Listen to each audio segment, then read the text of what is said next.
les grands thèmes d'Exode et c'est les thèmes spécifiques de ces passages que nous sommes en train de lire. Dieu va venir, va dire quelque chose de glorieux ici. Il va dire « Israël est mon fils, mon premier-né ». C'est incroyable de voir, c'est la première fois ici dans ces textes, dans l'appel de Moïse, que Dieu va parler d'une façon tellement explicite à propos de sa paternité. Donc la grande thématique d'Exode, c'est les dieux qui décident de former un peuple pour soi et qui veut faire comprendre, non de façon primaire à Pharaon qui il est, mais de faire comprendre à son peuple quel type de père il est. Dieu veut communiquer sa paternité envers ses enfants. Et donc ici, nous sommes devant la formation d'un peuple, la formation du peuple de Dieu. Son fils est né, est formé, et ça commence avec cet appel de Moïse dans les temps et dans l'espace. Et c'est un sujet ou un thème toujours pertinent. Car nous, à cause de nos faiblesses, à cause de nos péchés, que ce soit dans l'Église ou dehors l'Église, nous avons une incapacité incroyable de former un concept de la paternité de Dieu qui soit fidèle à la vérité révélée dans la parole.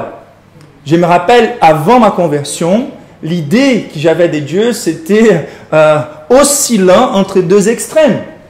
Des fois, je m'enfuyais de la présence de Dieu car j'avais l'idée dans ma conscience, dans mon esprit, que Dieu était terrifiant, que Dieu avait du plaisir dans la souffrance à cause de tous les sacrifices qu'il fallait faire. Et en ayant été né dans une culture catholique, je voyais beaucoup des paiements des promesses.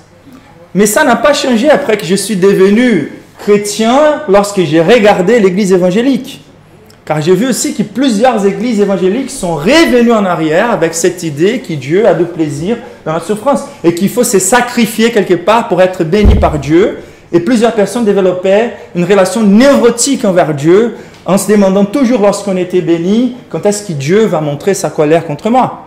Et donc la vérité centrale de ces textes, c'est que Dieu, dans sa souveraineté, a pour but de nous manifester, de manifester à son peuple la gloire de son amour paternel. Et donc, ça, c'est, je dirais, une des raisons principales de notre existence. Le plus important pour Moïse n'est pas si tant le but de sa mission. On a vu que ce n'est pas du tout sa capacité d'accomplir cette mission. Ce n'est pas la perfection de sa vie ou de son caractère. Le grand but ici, c'est que Moïse puisse comprendre quel genre de père Dieu est. Moïse pourrait regarder en arrière, il pourrait regarder la persécution que sa famille a souffert, le fait qu'il a été séparé de ses parents, qu'il a été vécu dans une maison idolâtre à cause de cette persécution que Dieu a permis qu'il passe. Il pourrait garder dans son cœur beaucoup d'angoisse contre Dieu, d'amertume contre Dieu. Le fait qu'il ne parlait pas très bien, ça veut dire une fragilité ou même une déficience qu'il avait, pourrait aussi servir de trauma et d'excuses pour se mettre contre Dieu et pour garder une amertume contre Dieu. Mais Dieu est en train de venir en tant que Père pour montrer que Dieu était toujours au contrôle, qu'il était toujours intentionnel dans ses soins et que tout cela servirait pour que Moïse comprenne quel genre de Père Dieu est. Et donc Dieu, il est là en train de communiquer son amour paternel et l'amour paternel de Dieu va traverser toutes ces étapes-là qu'on va considérer dans ce texte. La question qu'on va poser donc au texte, c'est comment la gloire de l'amour paternel de Dieu s'affiche dans ce texte. Et nous allons considérer ensemble 4 réponses. Ok? Donc la première, c'est la gloire de la paternité de Dieu s'affiche par la manifestation effective de ses soins parentaux souverains. D'accord? Qu'est-ce que je veux dire par là? De façon générale, les textes nous montrent que la manière de Dieu de se porter envers Israël et envers Moïse montre des activités caractéristiques au Père. Et donc, quelle est la manière de Dieu de traiter ses enfants qui est rendue évident que par les contextes qu'on trouve ici. D'accord? Et donc, de façon générale, les caractères paternels de Dieu se révèlent dans ces passages. C'est l'usage de sa puissance, de sa souveraineté, du contrôle des circonstances pour gouverner toutes les choses de manière à afficher et à exercer son amour parental envers son peuple. Et quand on voit les parents, les parents sont en train de nous éduquer, de nous faire grandir, de nous instruire, ils ont quelque part un contrôle des circonstances dans lesquelles ils nous mettent pour qu'on puisse être en même temps se sentir rassuré, protégé, mais qu'on puisse aussi être défié et devoir développer une maturité.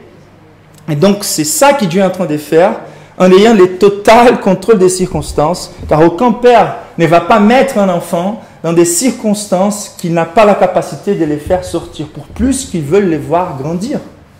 Et donc, Dieu fait la même chose, et on voit dans ces passages, surtout à partir du verset 21 et 23. Lorsque Moïse commence à accomplir la mission, Dieu dit à Moïse, « En partant pour retourner en Égypte, vois-tu les prodiges que j'ai mis en ta main? Tu les feras devant Pharaon.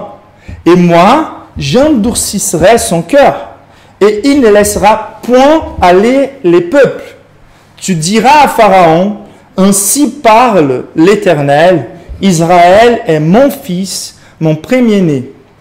Je t'ai dit, laisse aller mon fils pour qu'il me serve. Si tu refuses de laisser aller, voici, je ferai périr ton fils, ton premier-né. » Donc c'est assez intéressant de remarquer déjà la manière dont Dieu va instruire et anticiper les challenges et les défis pour rassurer déjà Moïse. Donc je te donne une mission, mais cette mission va servir pour que tu apprennes ma paternité envers toi. Et tu vas trouver des difficultés.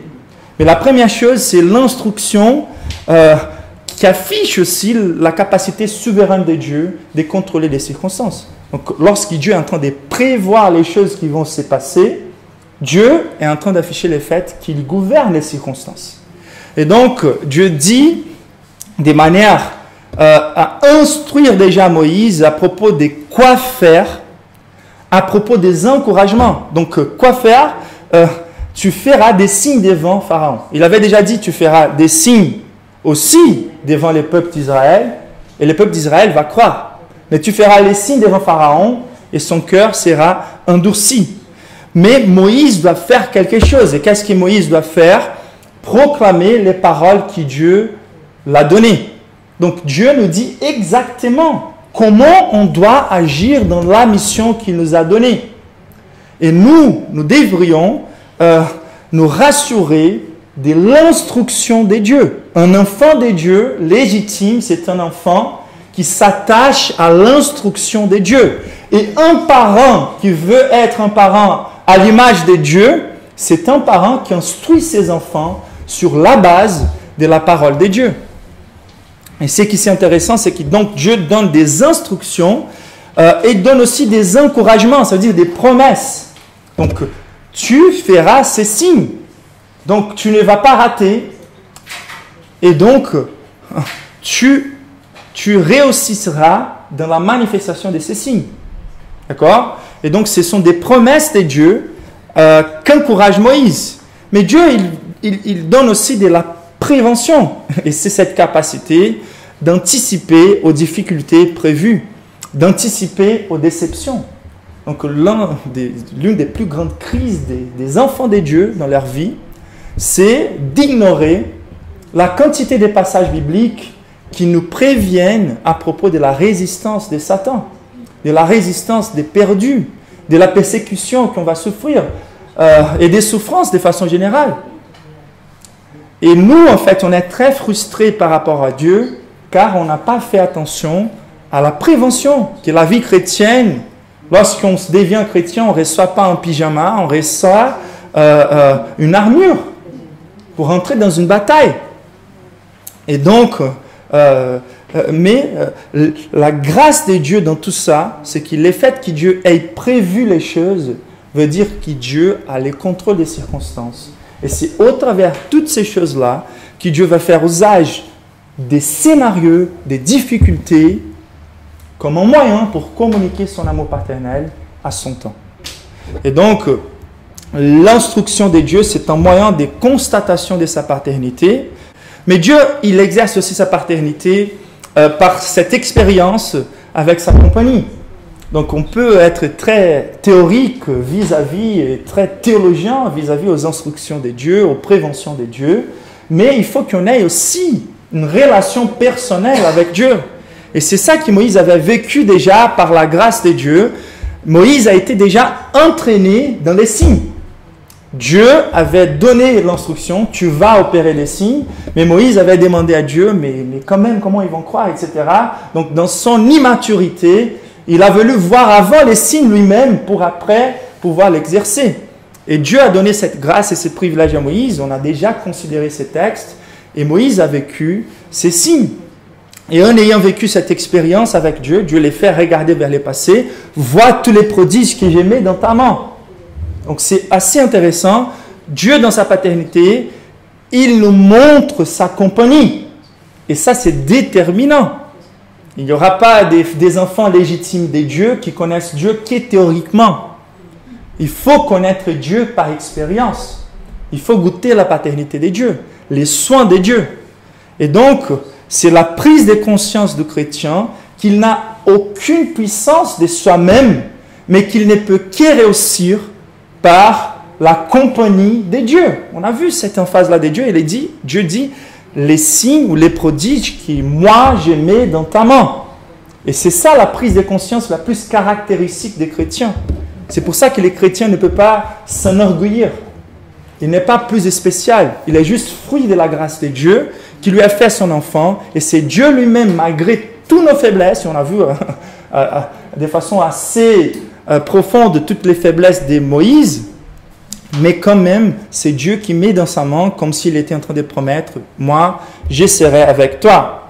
Donc, lorsqu'on aura des doutes, lorsqu'on sera devant les difficultés, lorsque nos faiblesses nous font douter de notre capacité de faire quelque chose ou d'accomplir la mission que Dieu nous a donnée, il nous faut nous rappeler que c'est Dieu lui-même qui est là en train de nous raccompagner, comme un père fait à son enfant.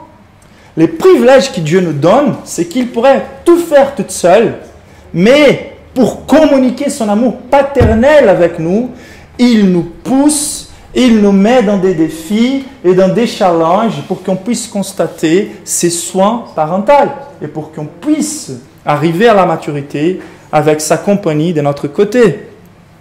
Et donc, non seulement par l'instruction ou par la compagnie des dieux et la puissance qu'il fait travailler au travers nous, Dieu exerce aussi sa paternité par son contrôle total des circonstances. Et ici, nous arrivons dans un sujet assez délicat. Donc, la suite du verset nous dit « Et moi », donc c'est Dieu lui-même qui dit par la première fois « Et moi, j'endurcirai son cœur, le cœur des pharaons. Et il ne laissera point aller les peuples. » Exode, il est incroyable. C'est un empêchement biblique évident pour que les personnes marchent dans ces deux extrêmes, d'embrasser seulement la souveraineté de Dieu dans un automatisme déterministe, ou de marcher dans l'extrême, d'énoncer toutes les choses sur la responsabilité humaine, comme si Dieu pourrait être pris par surprise. Donc à plusieurs reprises, les textes nous montrent en Exode que Pharaon endurcit son cœur. Dans quelques moments, la parole nous dit que les circonstances endurcissent le cœur de Pharaon. Mais ici, Dieu lui-même est en train de dire, moi, je suis en train d'endurcir son cœur. Et la plus grande folie que vous pouvez faire aujourd'hui, car je suis en train de vous introduire dans un des plus grands dilemmes de l'histoire, de la théologie, mais aussi de la philosophie, les destins ou l'hasard, le déterminisme ou toute la responsabilité à nous-mêmes, la chance ou le gouvernement de Dieu. Et quel type varié de concepts de libre arbitre qu'on n'a jamais trouvé dans la Bible pour une telle définition. Mais la Bible n'a pas de problème avec les airs qui imposent des limites à la compréhension humaine. Nous sommes des êtres créés et nous n'arriverons jamais à harmoniser deux vérités clairement révélées dans la parole de Dieu, deux vérités dont nous avons besoin pour vivre, mais qui appartiennent au mystère de Dieu d'harmoniser. Donc dans la vie pratique, c'est observable. Dieu est 100% souverain, l'homme est 100% responsable. Il y a une compatibilité dans la parole de Dieu où les auteurs bibliques sont à l'aise avec cette tension, mais nous voulons tout comprendre, nous voulons avoir la pensée de Dieu et nous ne savons pas respecter, les révéler pour nous, les mystères pour Dieu. Et donc l'harmonie entre ces deux vérités, on ne l'a pas, mais c'est incroyable de voir comment Moïse déjà, dans les origines des écrits, avec les alphabets qui étaient en train de se former, et Moïse est déjà en train de présenter de façon glorieuse ces deux vérités, de façon très vanguardiste, très claire. Et ça, c'est aussi une évidence incroyable de l'inspiration biblique. La capacité des hommes de Dieu, des auteurs bibliques, juste de se contenter avec la révélation de Dieu, avec les faits qu'ils observent. Dieu endurcit le cœur des pharaons, et Moïse, et Pharaon lui-même qui endurcit son cœur contre Dieu. Donc, on va essayer quand même de considérer comment Exode nous présente ces choses. Donc, déjà, Pharaon endurcit son propre cœur. C'est comme ça que la Bible commence. La responsabilité des pharaons d'endurcir son cœur contre Dieu. Il se met à la place de Dieu, il exige l'adoration des hommes, il dispute avec Dieu les contrôles sur les peuples de Dieu, et il ne se soumet pas au vrai Dieu.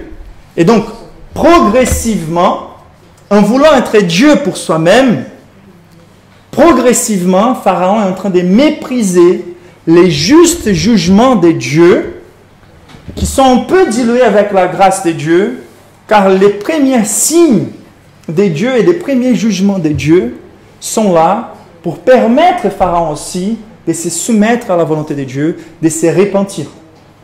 Mais les plus Dieu fait les forces progressives contre Pharaon, au lieu de se soumettre, au lieu de plier son genou devant Dieu, Pharaon, dans son orgueil, veut faire opposition progressive à Dieu. Et donc Pharaon, il est en train de mépriser progressivement les opportunités de Dieu pour qu'il se repentisse, pour qu'il se soumette au vrai Dieu. Donc à partir de là, les justes jugements de Dieu passent à une autre étape, comme on verra. Ensuite, les circonstances durcissent son cœur. Quelqu'un a déjà dit que les mêmes soleils qui adoucit la cire durcit l'argile. Ce sont les mêmes signes, et ça c'est super important. Surtout pour cette génération qui croit que ce sont les miracles qui vont sauver les personnes. Il faut que les personnes voient les miracles pour qu'ils soient sauvés. On est dans une génération très très compliquée. Car dès le début, nous, Moïse, avait cru que Dieu allait faire ce qu'il allait faire par la manifestation des signes. Moïse a opéré 3 signes incroyables. 2 signes incroyables et la promesse d'un 3e. Moïse était en train de voir les buissons ardents qui lui parlaient. Avez-vous déjà imaginé des personnes qui ont vécu des miracles comme ceux-là? Lèpre guérie. Les buissons qui brûlent et ne se consomment pas. Et aujourd'hui, on croit qu'il faut que les personnes voient les miracles pour qu'elles croient en Dieu. Jésus a fait la plus grande multiplication des pains et des poissons, les plus grands miracles. Et tous lui ont abandonné, sauf les 12. Et ici, à nouveau, le peuple de Dieu va croire. Et l'instruction de Dieu d'abord a été la parole. Mais ok, les signes aussi pour confirmer la parole. Et le peuple de Dieu va croire. Donc, les signes qui vont adoucir le cœur des chrétiens, ce sont les mêmes signes qui vont endurcir le cœur des pharaons. Le problème n'est pas avec la présence ou l'absence des signes. Le problème, c'est la corruption de Kiaroumon. Et c'est les mêmes miracles de régénération qui doivent opérer dans le cœur de toutes les personnes par la parole de Dieu, par la puissance du Saint-Esprit, pour qu'ils croient, pour qu'ils se convertissent. Et donc, c'est intéressant, les circonstances vont progressivement endurcir le cœur des pharaons. Et nous avons tous une touche des pharaons. Nous avons tous cet orgueil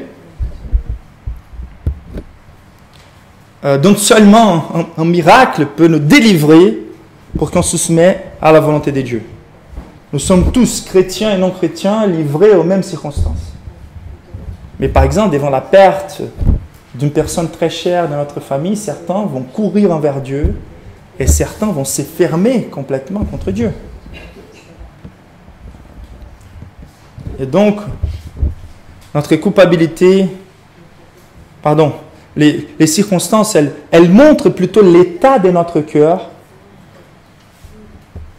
qu'elles soient la cause de l'état de notre cœur. Ce ne sont pas les circonstances qui déterminent l'état de notre cœur. Les circonstances, elles sont là plutôt pour montrer quel est le vrai état de notre cœur. Et des fois, quand on traverse des circonstances difficiles, c'est là qu'on voit vraiment quelle est notre foi, quel est notre concept de Dieu. Et on ne peut jamais utiliser les circonstances comme excuse pour nous éloigner de Dieu. Et donc, les circonstances, elles durcissent aussi le cœur de Pharaon. Mais là, on est en train de considérer les versets les plus difficiles. Dieu endurcit son cœur. Et on a certaines possibilités. On sait tous qu'il s'agit d'un type de Satan, Pharaon, dans ces passages. Et c'est clair que c'est un cœur qui ne va jamais adoucir le cœur de Satan. Mais ce n'est pas suffisant, car même si Pharaon était un type de Satan quelque part, il était une personne réelle. Et donc, il faut qu'on comprenne mieux. Et le fait, c'est la compatibilité théologique. Ça veut dire que Dieu fait usage des moyens secondaires pour arriver à son but. Et dans les contextes d'une telle dureté de cœur, dans les contextes d'une telle grande menace contre le peuple de Dieu, les circonstances deviendront les scénarios pour que Dieu manifeste son amour pour son peuple. Donc le but ici, c'est d'enseigner quelque chose à son peuple, et Dieu est en train de faire usage d'un homme méchant, obstiné contre Dieu, qui endurcit son propre cœur. Et par là, Dieu sera en train de gouverner les circonstances par la responsabilité humaine. Dieu fait usage de la responsabilité humaine pour gouverner l'histoire selon sa volonté, en faveur de son peuple. Mais il y a aussi la possibilité de considérer, comme la Bible nous dit, l'homme qui après repris à plusieurs reprises, endurci son cou, radit son cou, il sera cassé sans chance de guérison. Ça dit qu'il y a cette responsabilité aussi d'endurcir tellement notre cœur contre Dieu, contre la grâce de Dieu, d'arriver à un point où le jugement de Dieu manifesté sera plus de possibilités pour les repentir. Et on devrait faire tous attention à cette possibilité. Que le jugement de Dieu, après Pharaon avoir endurci son cœur, c'est de permettre que son cœur soit totalement endurci contre Dieu. Et par là, Dieu va manifester la gloire de sa puissance, comme nous dit l'apôtre Paul, dans les jugements justes contre ce type de gens qui méprisent la grâce de Dieu. Et donc la grande leçon ici n'est pas une leçon à Pharaon. La grande leçon ici, c'est que Dieu fait usage de toutes les circonstances sur lesquelles il gouverne, y compris l'état du cœur de nos ennemis, pour manifester son amour paternel pour son peuple. Et donc, toutes ces circonstances et la méchanceté du cœur de Pharaon va servir d'arrière-plan pour la manifestation de la gloire, de l'amour paternel de Dieu.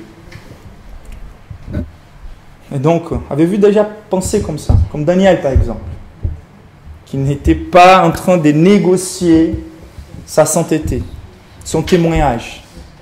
Et devant l'oppression d'une puissance politique, a fait confiance à Dieu qu'il pourrait changer même le cœur de ses ennemis. Et Dieu a touché le cœur de ses ennemis pour permettre que Daniel ne se corrompe pas. Donc la persécution que nous sommes en train de souffrir des fois, c'est quelque chose gouverné par Dieu. Dieu, dans ses soins paternels, il est juste en train de profiter des circonstances pour manifester son amour paternel pour nous. Et Dieu exerce aussi sa paternité par son intervention. Ça, je trouve incroyable.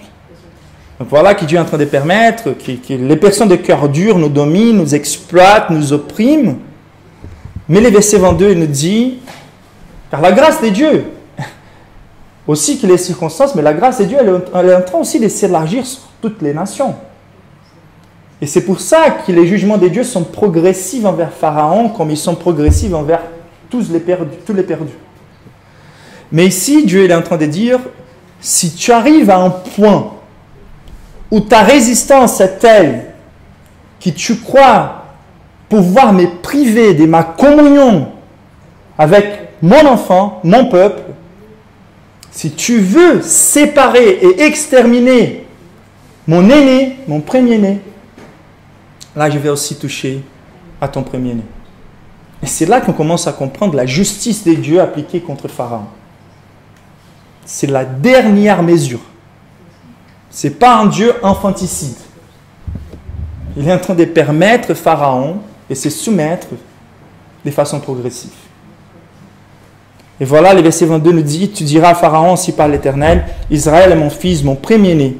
Je t'ai dit, laisse aller mon fils pour qu'il me serve. Si tu refuses de laisser aller, voici, je ferai périr ton fils, ton premier-né. Donc, on sait très bien, Pharaon avait déjà exécuté beaucoup de premiers-nés, beaucoup d'enfants, des bébés d'Israël. Et maintenant, il est en train de les exploiter, il est en train de les opprimer, et surtout, il est en train de les empêcher d'avoir la communion avec leur Père. C'est déjà étonnant que Dieu ait décidé de créer un peuple pour soi, et il pourrait nous appeler serviteurs, il pourrait nous appeler esclaves de Dieu, mais Dieu a décidé de nous appeler ses enfants. Donc Dieu a déposé un tel niveau d'amour paternel pour nous, à point de nous appeler ses enfants. Et le plus grand désir de Dieu, c'est ça qui est incroyable, c'est d'être en communion. Laisse mon peuple partir pour qu'il puisse me servir, pour que je sois en communion avec eux. Et imaginez-vous, c'est un peuple en formation, un peuple qui vient de naître. Donc cette semaine, j'ai vu une vidéo sur YouTube où on ne peut pas trouver une souffrance plus forte que la séparation d'une mère envers son enfant, ou d'un père envers son enfant. Le niveau de méchanceté. Et donc, ils ont retrouvé, voyez-vous, un animal, une vache qui était perdue. Ils l'ont ramenée et elle criait pendant toute la journée. Personne ne comprenait le pourquoi. Jusqu'à ce qu'ils ont vu qu'elle avait des laits qui coulaient. Et donc, ils ont vu elle a peut-être un bébé qui a été aussi perdu. Et ils reviennent, ils cherchent. Et là, elle est tout contente. Donc, il n'y a pas comment comprendre. Même dans l'univers des animaux, on voit la nature de cette douleur de séparation de mère envers son enfant. Moi, malheureusement, j'ai dû voir ça par expérience lorsque Mayra a accouché Katharina. Elle avait un problème dans son cœur et Katharina a dû être née un peu prématurée. Et la chose qu'ils ont fait, c'était de séparer, car il fallait que Mayra reste dans les traitements intensifs dans un hôpital et que Katharina soit dans un autre hôpital, dans un traitement aussi intensif, dans l'animation. Et là, c'était incroyable de voir comment Mayra est devenue vous dites lyonnaise, une lionne. Car je l'ai vue arriver à convaincre toute l'équipe médicale, pas de façon très douce, à rester et dormir, même en ayant besoin des soins elle-même, et de dormir à côté de Katharina dans son traitement intensif. Mais c'était vraiment étonnant de voir déjà la séparation et qu'est-ce qu'elle cause en fait.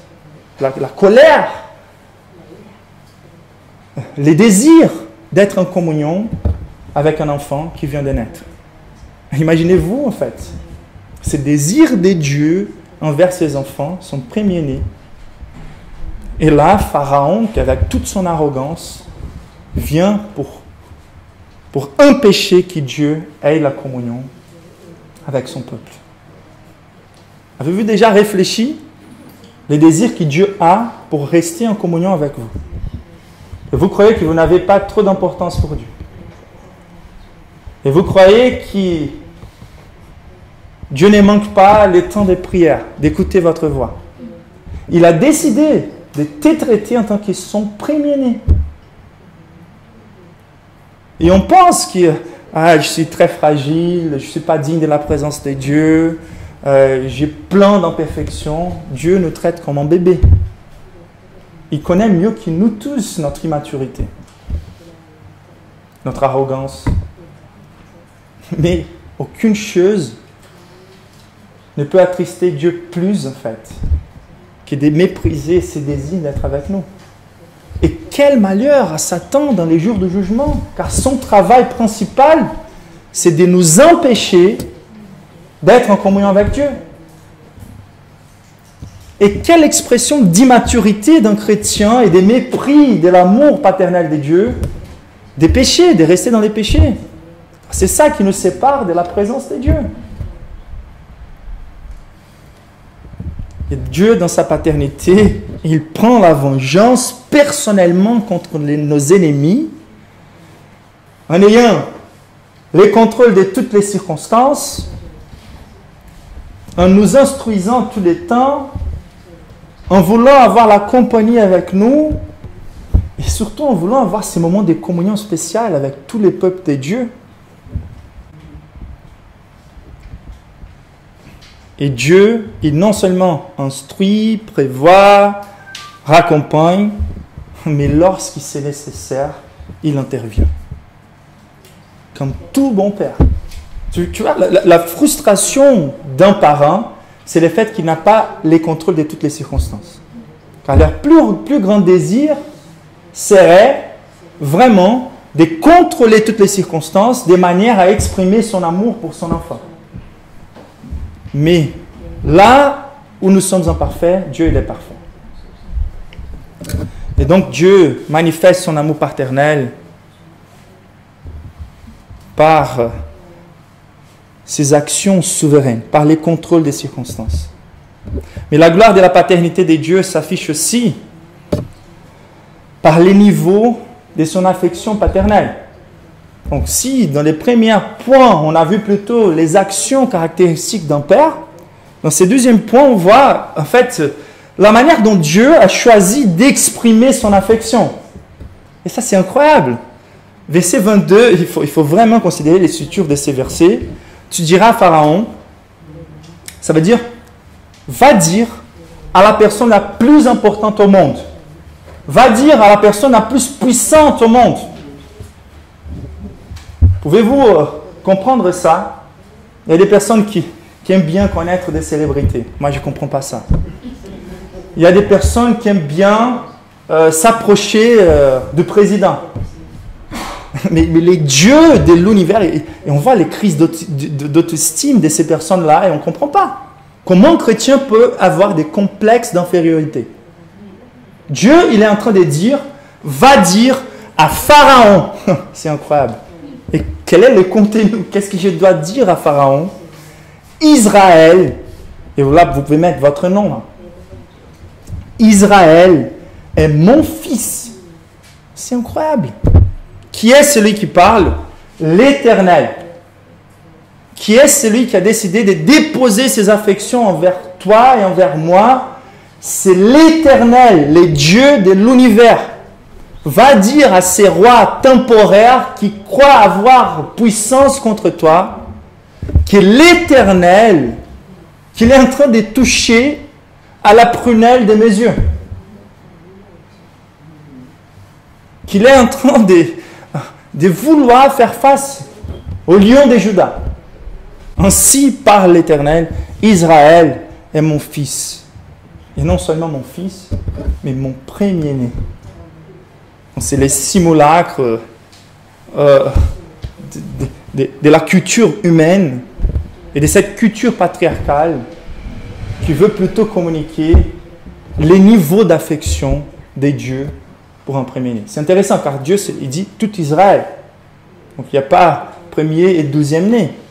Nous sommes tous ensemble en tant que peuple de Dieu, et seulement ensemble en tant que peuple de Dieu, les premiers-nés de Dieu. Donc on voit les niveaux d'affection que Dieu veut communiquer là. C'est pour ça que je ne crois pas qu'on puisse avoir une bonne harmonie avec les présuppositions psychologiques. C'est triste, c'est méprisable même de voir comment l'Église aujourd'hui a remplacé la parole de Dieu par l'auto-aide.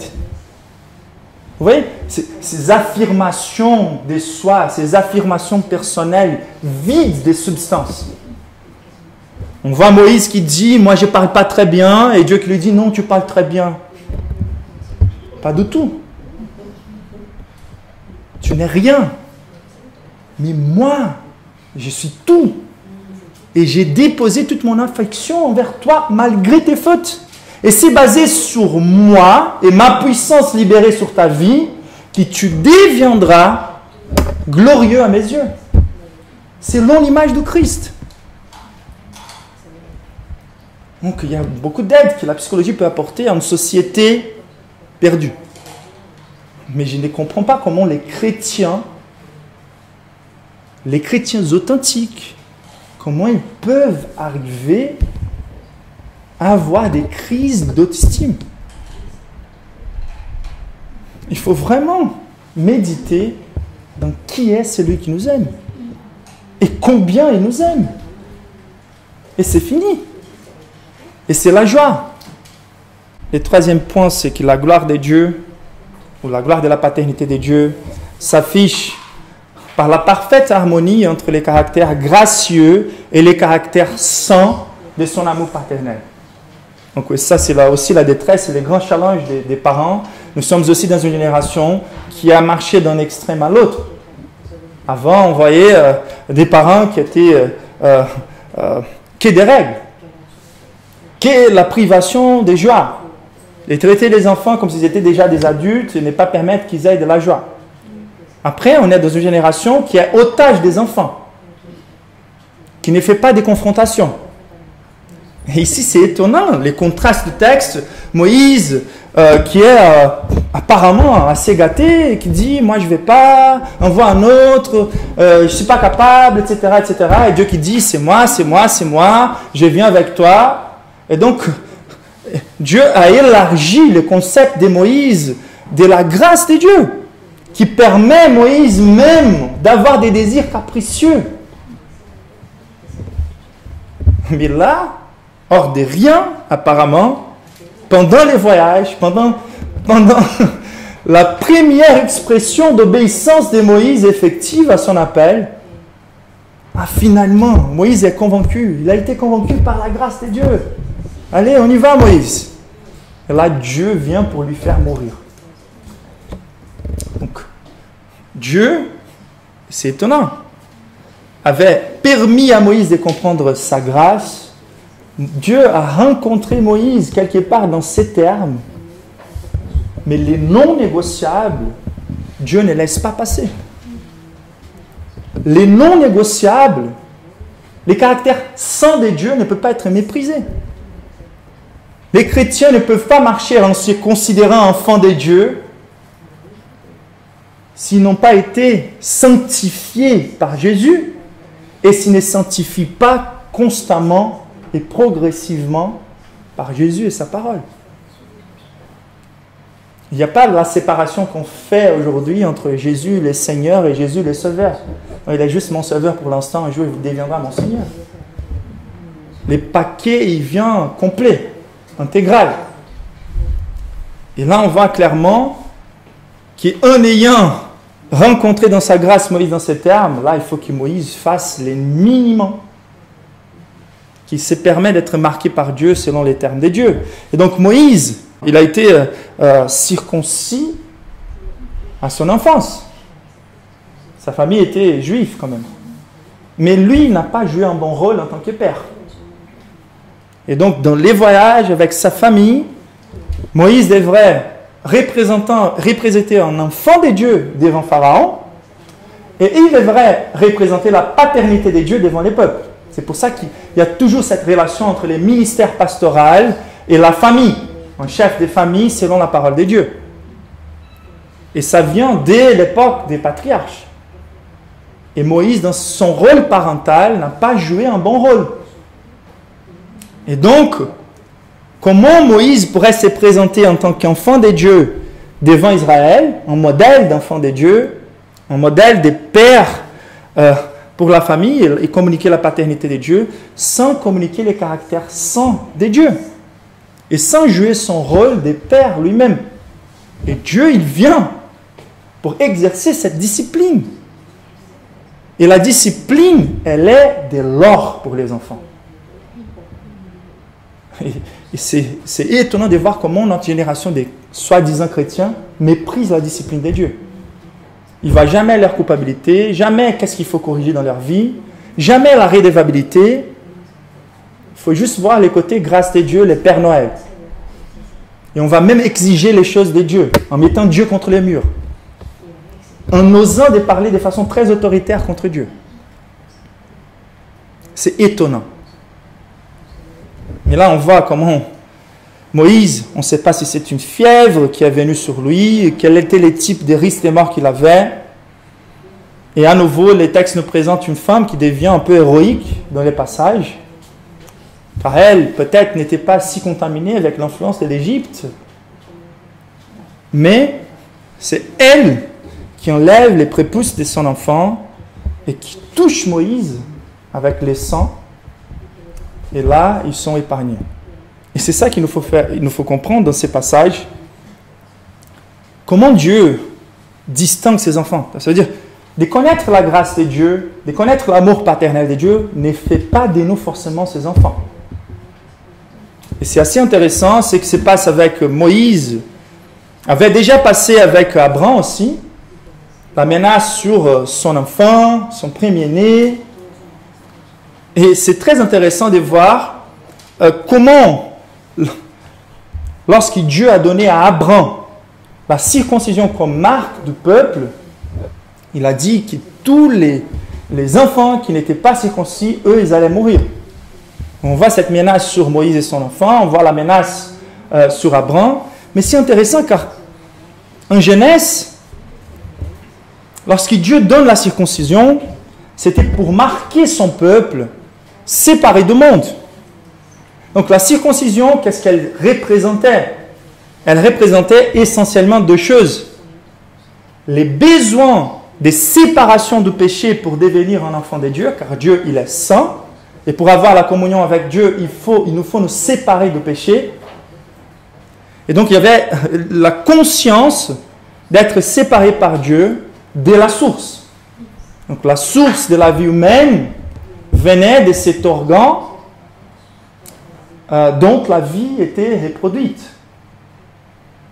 Et donc, en ayant la circoncision comme symbole de ce qu'on avait besoin de se passer avec nous, c'était cette séparation radicale de la racine, de la source.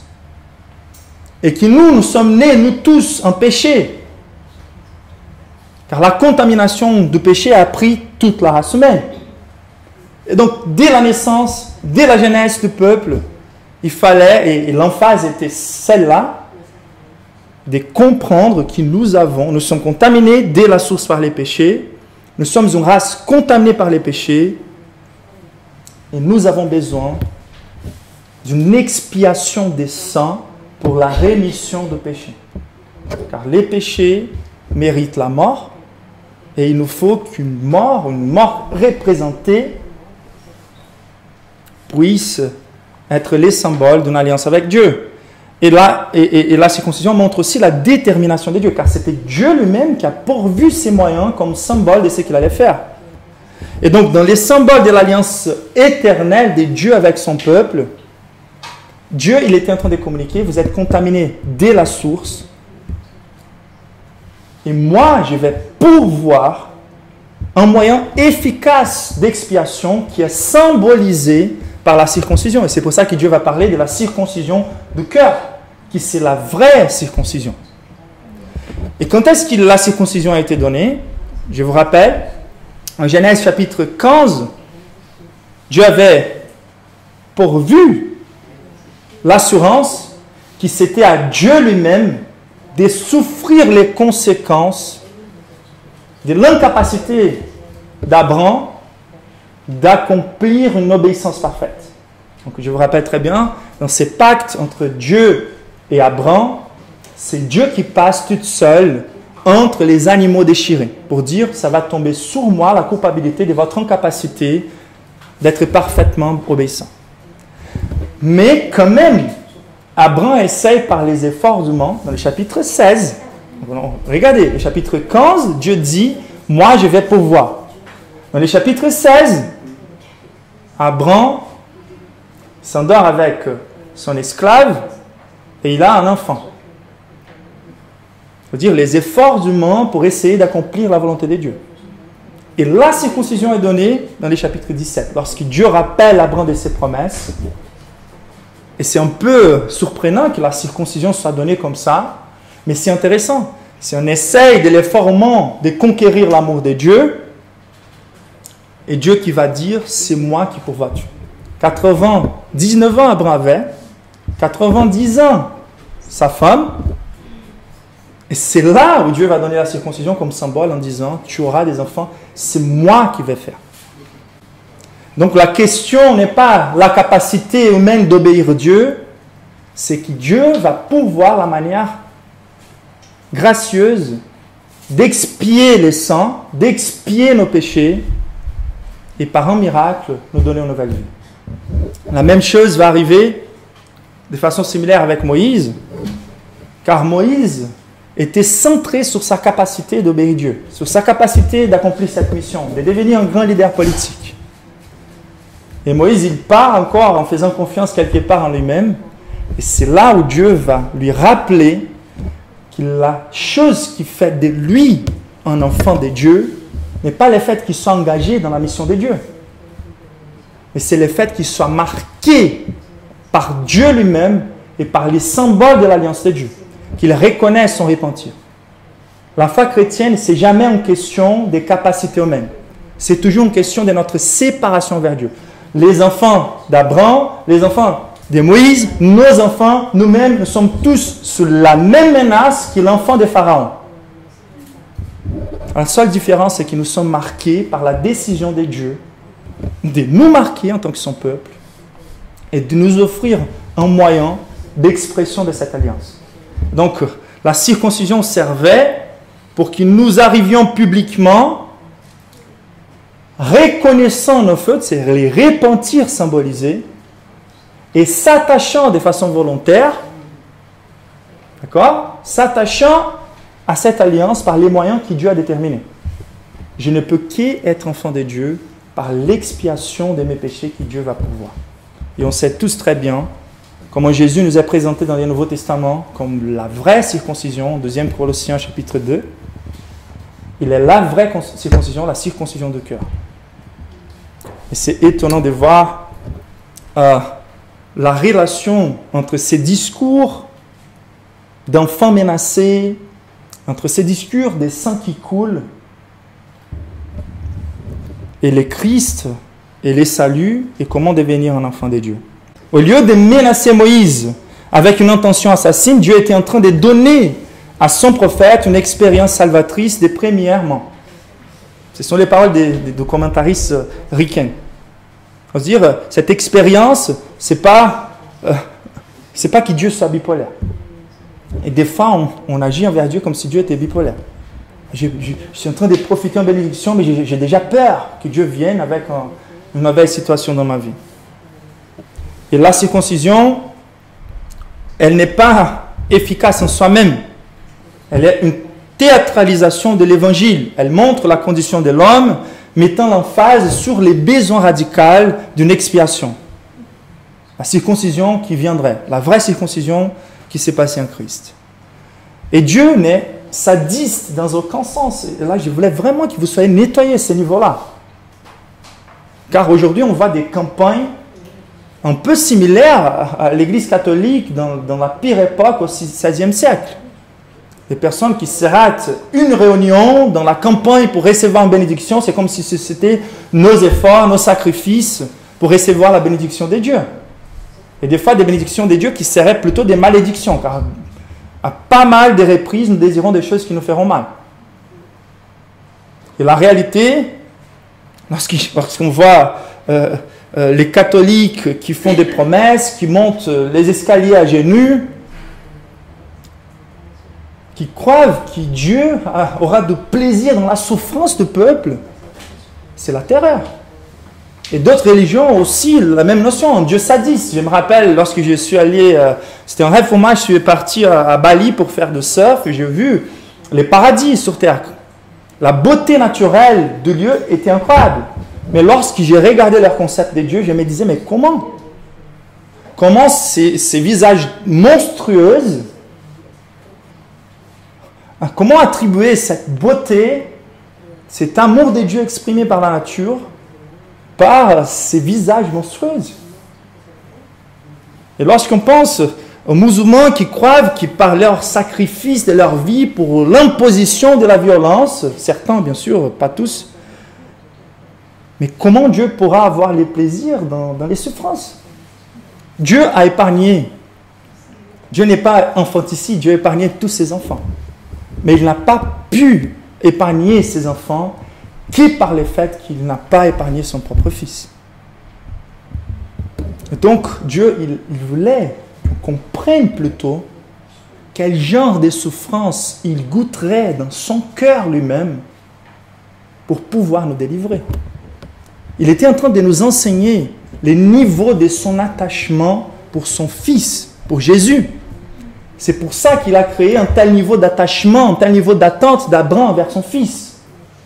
C'est pour ça qu'ici, Moïse se voit dans la même condition en voyant son fils et lui-même sur les risques de séparation. Et si cette circoncision était d'arracher un morceau de soi-même et de l'éloigner de soi-même, on voit sur la croix de Calvaire Dieu qui arrache la meilleure partie de soi-même, Jésus, son propre Fils, et qui lui sépare de soi-même. Finalement, ce n'est pas Pharaon qui va séparer Dieu de son premier-né. C'est Dieu lui-même qui va se séparer de son premier-né pour qu'on soit rattaché à Dieu par son sacrifice. Et donc, on voit qu'à partir du moment où Moïse a compris et qu'il a pratiqué la circoncision de son enfant, Dieu a permis qu'il continue sa vie. Il a finalement préparé, avec ses concepts glorieux, l'équilibre entre la sainteté de Dieu et la grâce de Dieu. Et il commence à obéir et les choses sont fluides pour sa vie. Et tous les peuples se rassemblent et tous les peuples adorent ensemble. Toutes les choses se sont passées exactement comme Dieu l'avait dit qu'elles allaient se passer. Et c'est incroyable combien de temps Moïse a pris pour avoir ces dialogues avec Dieu, cette résistance pour obéir à la volonté de Dieu, les doutes, c'est à nous vraiment qui avons dans notre cœur, mais qui ne changent rien. Si au moins on obéissait à Dieu, la vie serait beaucoup plus fluide. Beaucoup plus fluide. Et c'est ça. Quelques versets pour montrer, lorsque Moïse accomplit, tout ce que Dieu a dit qu'il allait se passer, se passe. Et tous ces discours-là pour montrer nos faiblesses et la gloire de l'amour paternel de Dieu. Mais le dernier point, et c'est ça qui est le plus glorieux, c'est que la paternité de Dieu, elle est simplement divine. Elle s'affiche par les caractères divins de l'amour paternel de Dieu. Donc nous sommes devant des préparations et des figures de Christ. Et c'est étonnant de voir comment Dieu a décidé de nous aimer comme un premier-né. Et qui est le premier-né? C'est le langage biblique pour faire référence à Jésus-Christ. Lorsqu'on arrive au Nouveau Testament, c'est le langage similaire, premier-né, aîné de Dieu, ou fils unique. Là, on est en train de parler de Jésus, Jésus. Et quel est le niveau d'affection que Dieu le Père a pour Dieu le Fils? Donc en Jésus, Dieu a décidé de nous aimer en tant que son vrai premier-né. Et donc en Jésus, nous avons la notion de ces niveaux d'affection. La Bible, elle me parle que c'est un amour éternel, inséparable. La Bible nous parle que Jésus, il est l'aimé de Dieu. Il est celui en qui le Père a mis toute son affection. Pouvez-vous imaginer que l'amour de Dieu pour vous, c'est l'amour que Dieu a pour Jésus-Christ lui-même, dans sa pleine force. Et il a décidé de nous transformer selon son premier-né. C'est-à-dire que l'amour que Dieu a pour nous, c'est quelque part un amour anticipé. Parce que c'est clair que Jésus plaît beaucoup plus à Dieu que nous-mêmes. Mais la détermination de Dieu, c'est de nous faire selon son Fils. Et nous tous ici, et des fois on a de la difficulté d'avoir de la patience les uns envers les autres, d'apprécier les uns et les autres. Mais on devrait nous traiter déjà selon ce qu'on deviendra de façon rassurée. Aucune chose ne peut empêcher qu'un jour, moi, j'ai le caractère de Jésus lui-même. Et c'est la même chose pour vous. Et c'est pour ça qu'on doit aimer de façon anticipée, comme Dieu nous aime de façon anticipée, comme à son propre Fils. Donc en lui, nous avons les modèles parfaits de filiation, quelqu'un qui a obéi parfaitement à Dieu et qui avait cette compréhension équilibrée du concept de Dieu qui pourrait dire Père Saint, l'intimité des paternités couplée avec la conviction de la sainteté de Dieu. Il disait Père juste. Dans le Père Notre, il nous enseigne Père Notre qui est au ciel, donc intimité avec le Père, sanctifié soit ton nom. Voilà, les vrais enfants de Dieu ne jouent pas avec les extrêmes. Et il nous a donné effectivement son premier-né. Donc Jésus n'est pas qu'un modèle à suivre en tant que fils de Dieu. Jésus est les moyens au travers lesquels nous devenons l'enfant de Dieu. Il nous a crédité sa filiation parfaite de manière que nous pouvons aujourd'hui nous présenter devant Dieu en ayant la conviction que nous sommes parfaitement obéissants par les mérites de Christ. Il nous a donné aussi sa vie parfaite, mais aussi sa mort. Donc, sans mériter aucune discipline de la part de Dieu, il est devenu les moyens d'expiation. Et donc, Jésus a souffert la mort de notre désobéissance.